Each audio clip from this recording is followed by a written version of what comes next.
to our best case scenarios for several teams as it relates to the draft. I want to present the worst case scenario. Louis Riddick, how would you like to be in the front office in Pittsburgh if this happens? If the Saints take Shedeur Sanders at number 9, someone else goes up and gets Jackson Dart at number 21, and Aaron Rodgers tells you, you know what?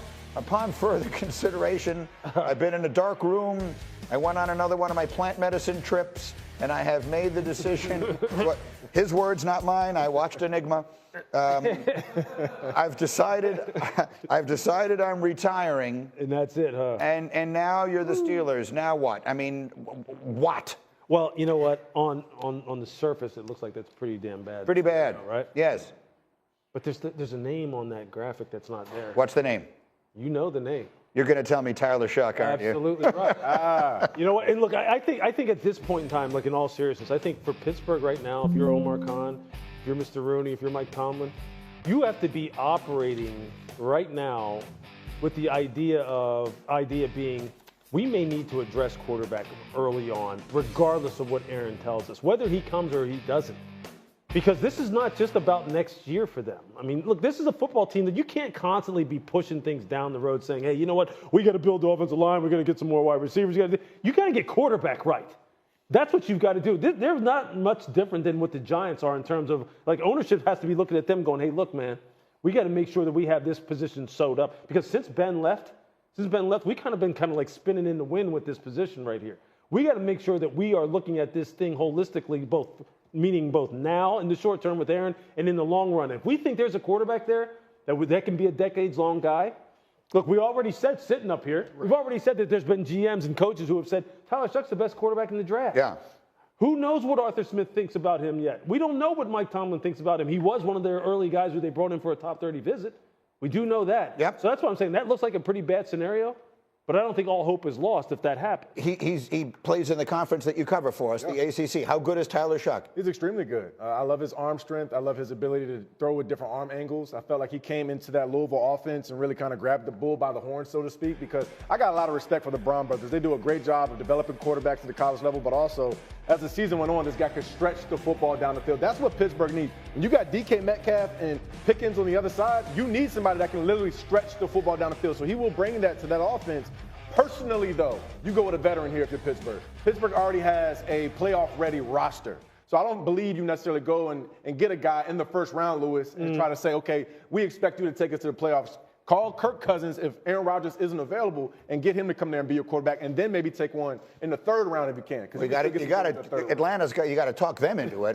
No doubt, but I'm just saying it can happen. Talk to me, Steelers, Rodgers, what? Yeah, well, Rodgers, they're waiting on. I mean, like, to me, like, I don't know that Aaron Rodgers moves the needle dramatically for the Steelers this year, right? Like in terms of making them a Super Bowl contender based on what we've seen from Aaron Rodgers the last couple of years. So I think he's their best veteran option right now in their eyes. And it would be great for them if he signed because that's their plan A.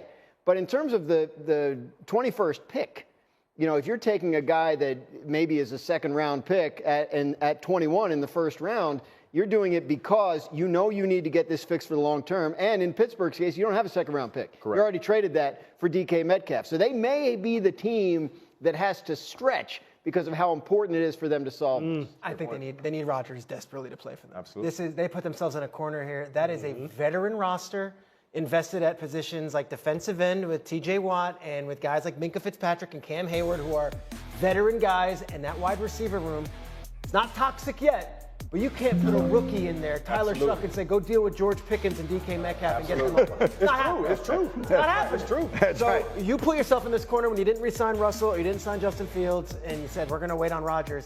Well, the clock is ticking. I don't know what they're waiting for. I would love for Mr. Rooney to get back in front of the imagine. camera again now, like he was at the owners' meetings, where he was nice and cool and collected, and he was just like, hey, we're going to wait a little longer. It's going to be good. I'd like to hear what he If you're Omar Khan, is Rooney knocking on the door at 6 a.m. every day to be like, we have an answer? Do we have an answer? Every single day? No, I would be hard-pressed to think that he's not.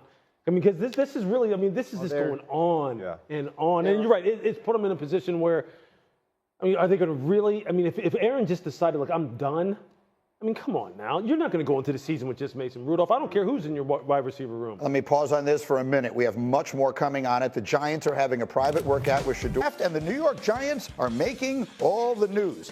We talked about them holding a private workout or scheduling one for Shedeur Sanders. We now learn they are also holding private workouts with Alabama's Jalen Milroe and Louisville's Tyler Shough. The Giants are scheduled to pick at 3, at 34, which is the second pick of the second round, and they have 2 third-round picks, number 65 and number 9. So, Dan Graziano, the plot thickens. Things get interestinger and interestinger, as we like to say. What does this mean? Well, what the Giants would tell you is that this was always the plan, to do private workouts with the top quarterbacks that they've identified in the draft. They did one with Jackson Dart a few weeks ago. So now these other 3 join Jackson Dart as kind of the group to watch for Giants and quarterback. The question is, where do you take them? Could they take Shedeur Sanders or some quarterback at 3? Theoretically, yes. I don't think you rule anything out 100% at this point. It still feels more likely that what they want to do is take Abdul Carter or Travis Hunter, whichever of the 2 is still there at 3, and then address quarterback later. So what does that mean? Does that mean take one at 34? Does that mean move back up into the first round? You mentioned the extra third-round picks. It gives you a little bit of help in terms of maneuvering. Whenever their opportunity comes to take one, if Shedeur Sanders is there in the late teens, early 20s, and they have a chance to trade up, they want to know. They want to have worked him out. Brian Daboll, their head coach, believes the private workout is a critical part of the evaluation. They're not going to draft a quarterback if they haven't done a private workout with him with Daboll in attendance. So they just want to be as prepared as possible when they get the opportunity to get one of these guys to make sure they have all the information on them. I'll tell you, I texted with a Giants source over the weekend. It was Saturday. I said, "Are you watching the Masters?" Big golf fan. He said, no, we're in draft meetings all the way straight up until tomorrow evening. So the Giants were working well into the weekend through Sunday night. Joe Schoen is going to be speaking with the media at noon today. He has not done so since the league meetings. I think there could be something to be taken from it. I think we might be able to glean something from his press conference. Always interesting when the New York media, who's really plugged into what's going on in that building, can get Schoen on the ropes. They might be able to get something from him. You do not expect him 3 either, right? Graz is saying... I have never thought Shedeur Sanders would go 3 to the Giants.